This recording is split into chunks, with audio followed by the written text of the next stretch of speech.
Welcome back to Grand Adventure. I'm your host, Mark Guido, and while camping in Cave Lake State Park, we'll bring you along this week to 3 positively wonderful sights to see nearby Ely, Nevada. Ward Charcoal Ovens State Historic Park, the Nevada Northern Railway Museum, and Great Basin National Park. So stay tuned.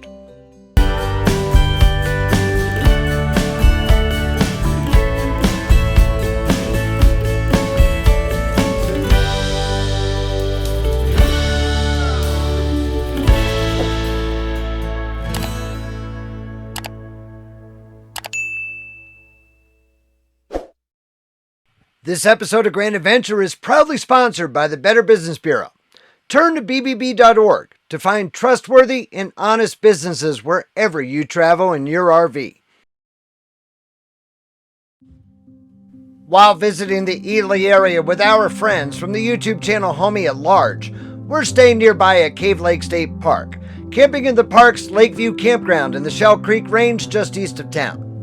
We showed you Cave Lake State Park in detail in last week's episode, which we'll link right here on the screen and also down below in the video description if you'd like to check it out. These are beautiful dry campsites available on a first-come, first-served basis for $15 per night plus a $5 surcharge for out-of-state vehicles. Although the entire Nevada State Park system is going to reservations for camping beginning in 2023.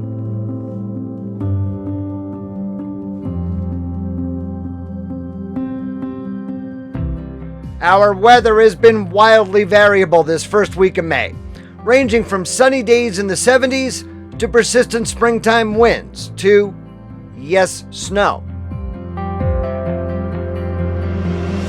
Cave Lake State Park has a second campground.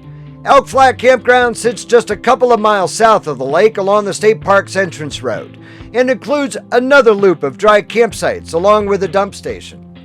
Elk Flat Campground opened for the season just a couple of days following our arrival in early May, whereas Lakeview Campground is open year-round.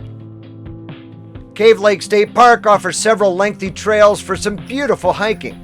Zoe and I are departing right from our campsite, bushwhacking through the pinyon and juniper forest found at this elevation throughout the Great Basin, before eventually meeting up with the park's Cave Springs Loop Trail.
Ward Charcoal Ovens State Historic Park is an area designated for historic preservation and public recreation 20 miles south of Ely. The 700-acre state park protects beehive-shaped charcoal ovens, constructed in the latter half of the 19th century, and provides both hiking trails and another dry campground for RV travelers. The charcoal ovens are associated with the silver mining ghost town of Ward, Nevada, established 2 miles to the north in 1876.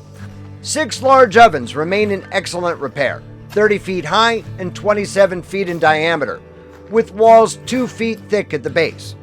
Built of volcanic tuff by itinerant Swiss-Italian masons who specialized in the ovens, they were in operation from 1876 through 1879. The ovens prepared charcoal from locally harvested timber for use in the ore smelters at Ward, using 30 to 60 bushels of charcoal per ton of ore for 16,000 bushels a day. These are the best preserved ovens of their kind in Nevada and were listed in the National Register of Historic Places in 1971.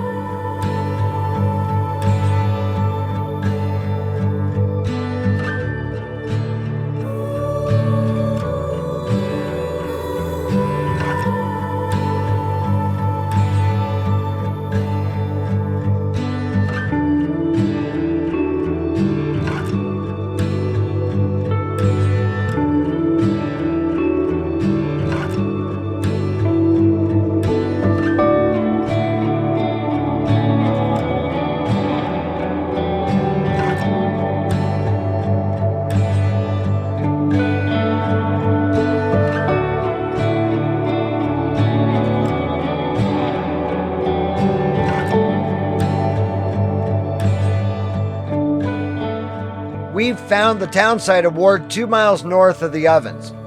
At its peak, the town had a population of 1,500, served by 2 newspapers, a school, fire department, 2 smelters, and a stamp mill. The town declined after 1880, with a fire in 1883 destroying a third of the town. The post office closed in 1888. Mining revived briefly in the 1930s and 1960s. Today, only the smelter, mill foundations, and a cemetery are left.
Wherever you travel across North America, the Better Business Bureau is right there with you to locate trustworthy businesses along the way.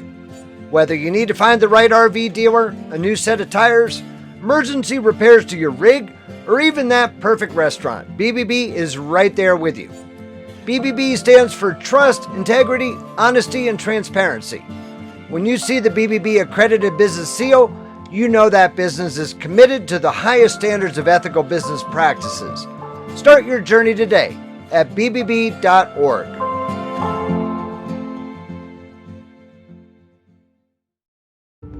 Ely was founded in 1878 in the Steptoe Valley, sandwiched between the Shell Creek and Egan ranges of eastern Nevada, as a stagecoach station along the Pony Express and Central Overland route. Ely's mining boom came later than other towns along US 50, also known as America's Loneliest Road, when copper was discovered here in 1906.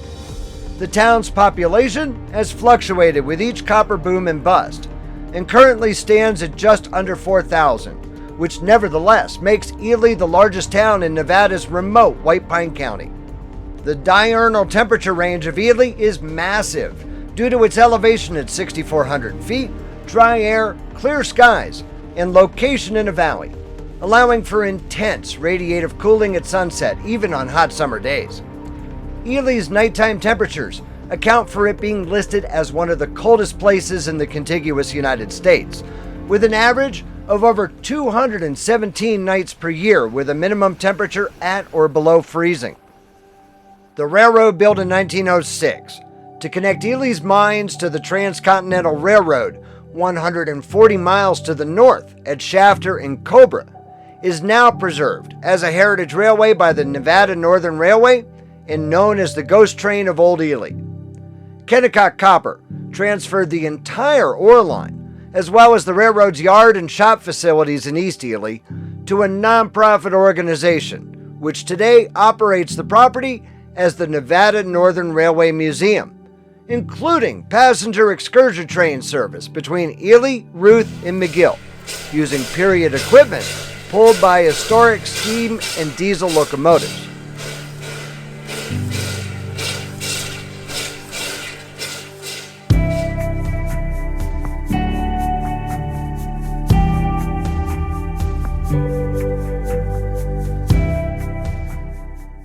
Although tours of the grounds are offered, one unique aspect of the museum is the ability of guests to freely wander around the facilities, including the maintenance buildings.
After touring the rail yard, Homie and I are boarding a 90-minute steam-powered period excursion train to the mines up Robinson Canyon in Ruth, hauled by Locomotive 81, built in Pennsylvania by the Baldwin Locomotive Works in 1917, and fully restored to operation in 2021. Fun fact, the purchase price of Engine 81 when it was new was only $23,700.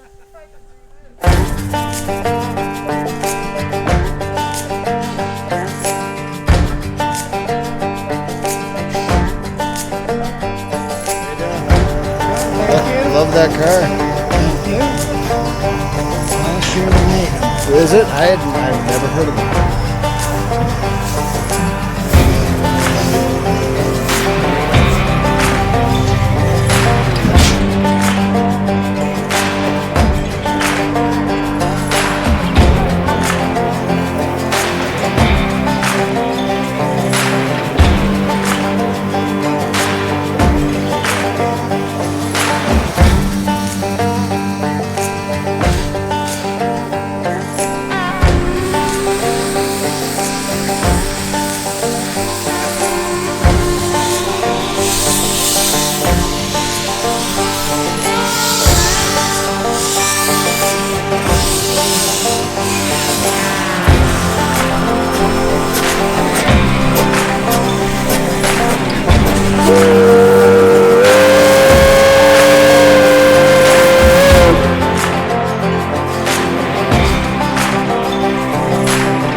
Finally, Homie and I are heading an hour east to the Snake Range to explore the natural beauty of Great Basin National Park, including towering 13,063-foot Wheeler Peak.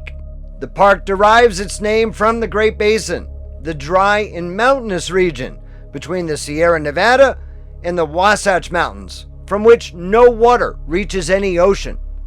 The park is notable for its high-elevation groves of ancient bristlecone pines, the oldest known non-clonal organisms which can live for 5,000 years, and for the Lehman Caves at the base of Wheeler Peak.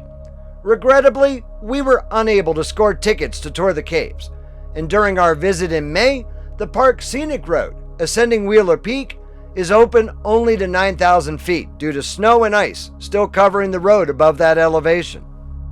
We're heading up the park scenic drive to an elevation of just over 9,000 feet to the Mather Overlook for a view of the glacial cirque occupying the north side of the summit of Wheeler Peak.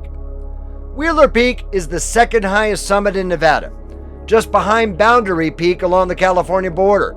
However, Boundary Peak is a sub-peak of the 253-foot taller Montgomery Peak in California, whereas Wheeler Peak has a topographic prominence of 7,563 feet, leading many to conclude that Wheeler Peak is the tallest mountain in Nevada.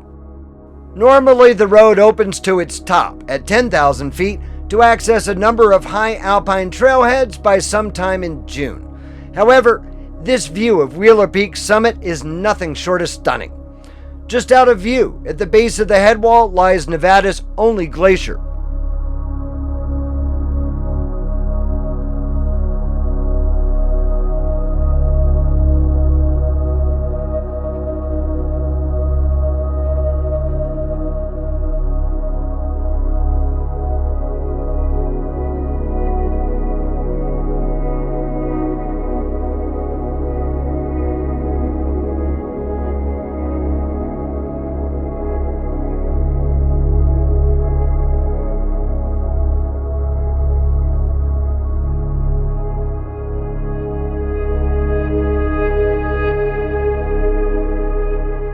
On our way back down the mountain, Homie and I are stopping for the short hike to the Osceola Ditch. Osceola Gravel Mining Company's Placer Gold Mine, 18 miles away, required enormous quantities of water to blast apart gold-bearing gravel and rubble deposits. The Osceola Ditch carried water for those 18 miles from Lehman Creek to the mining operation, completed by hand in only 10 months, from 1889 to 1890, at a cost of over $108,000. The ditch could carry 40 million US gallons of water per day. It includes a 600-foot tunnel and once had over 2 miles of wooden flumes. The ditch no longer carries water and is overgrown, but is clearly visible, and sections of flume remain. The tunnel at Strawberry Creek has since partially collapsed.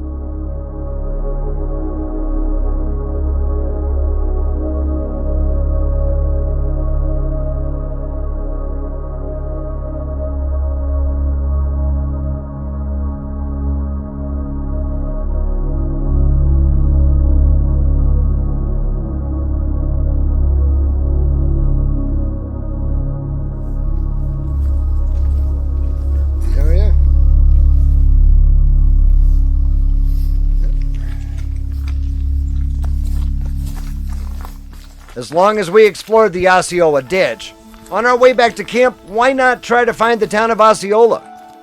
Gold was first discovered by James Madison and Frank Heck in 1872, in what would become the Osceola Mining District high in the Snake Range of eastern Nevada. The town of Osceola grew to 1,500 residents, extracting almost $2 million in gold, including a 24-pound nugget. Little remains of Osceola today, following a devastating fire in the 1940s, although some small-scale mining activities continue.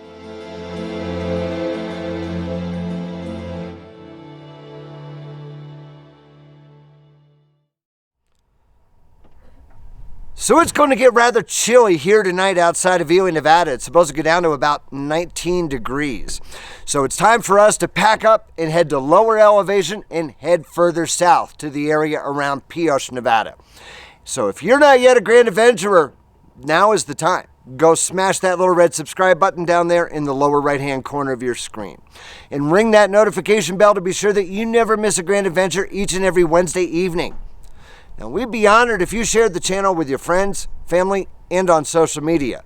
But understand, it's extremely important to us that if you like this episode, please be sure to give us a big thumbs up down below.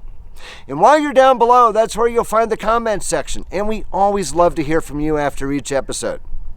So until next week, from Pioche, Nevada, please remember, life is nothing but a grand adventure. We'll see you then.